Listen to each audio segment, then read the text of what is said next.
Okay, ladies and gentlemen, we got to break this all the way down. Now, I'm hearing some people smooth with Asia Wilson winning Female Athlete of the Year. We know Caitlin Clark, she racked up 2 other Espn awards that she was nominated in, but she didn't catch the Female Athlete of the Year. She got beat out by Asia Wilson, and I just want to break this down. I want to make myself clear.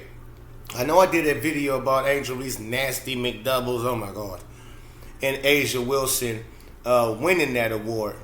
But I want to break it down a little bit more. Because if we're going off of that award from what the women did last year, even though it's really, it's hard because we got this season, it's all the same damn year basically. But it's 2023 as well as 2024. Not just for the entire 2024, but mainly 2023, and then you going into the 2024 year. But Caitlin Clark, Asia Wilson, there is no comparison to me when it comes to best female athlete of the year, right? I mean, Asia Wilson, what they do last year, her team, they won a championship. I believe back-to-back championships last year, and she's the leader of that team. But we all know that team is heavily stacked up with a bunch of Olympian players, right? Kelsey Plum, Chelsea Gray, Jackie Young, and then Asia Wilson. I mean, my God, come on. So, yeah, Asia Wilson, don't take nothing away from her game. She still had good stat lines and whatnot, but her stat line in the WNBA last season, it didn't even get her MVP. Breanna Stewart actually won MVP last season, right? And so if you're talking about Caitlin Clark, the season she had at Iowa is second to none when it comes to female athlete, period. All the things she accomplished and what she did and how she even brought the notoriety to women's basketball again. How she, again, I don't think it's ever been notoriety like that for women's basketball. So my bad, correction. She's finally brought, in 2024, after all these years, she's made women's basketball watchable. We sit down and watch games of 4 quarters of it. We will watch Caitlin Clark play 4 quarters of it against other women. We've never done that. We never wanted to see him, whether it was Candace Parker, Lisa Leslie, Maya Moore, Tamika Catchings, Brittany Griner, Brittany Stewart, whatever. We was not tuning in. And I'm talking about the majority, not the little few people that was tapped in. We talking about the overall. Nobody watching women's nothing basketball when it comes to basketball.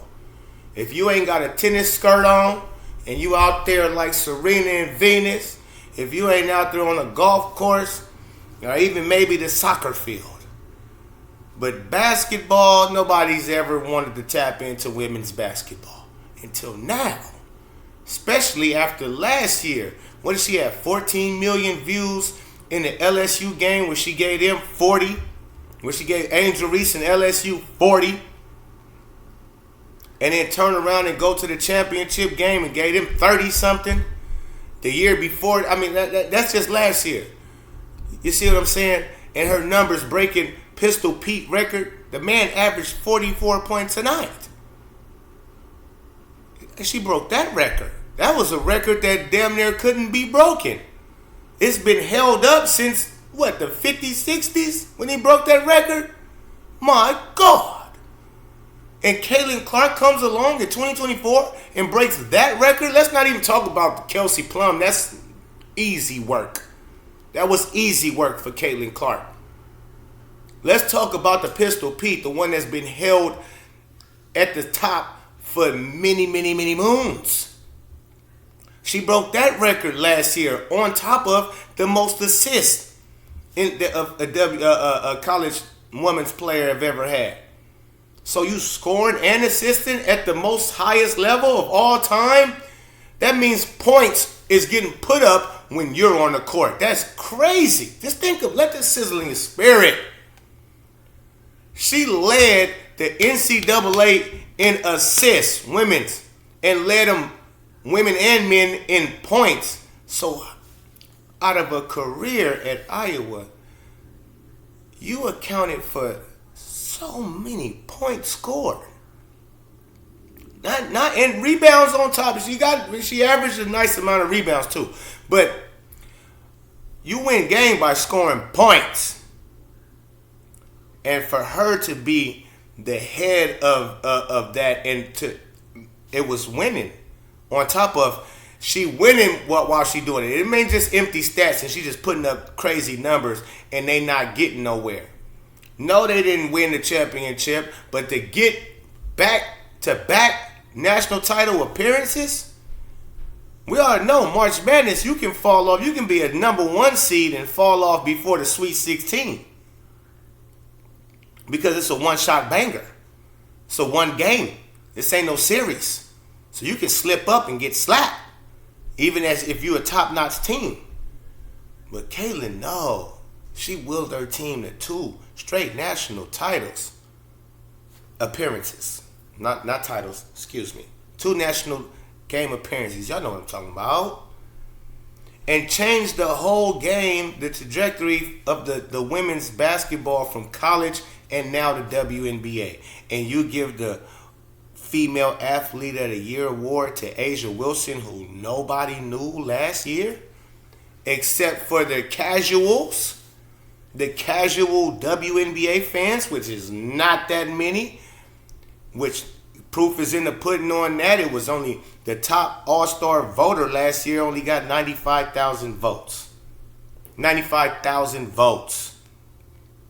So no, A'ja Wilson didn't change the game for the WNBA. She didn't make it bigger, better, brighter, nothing of the sort. She had stats and a championship on a team that's stacked.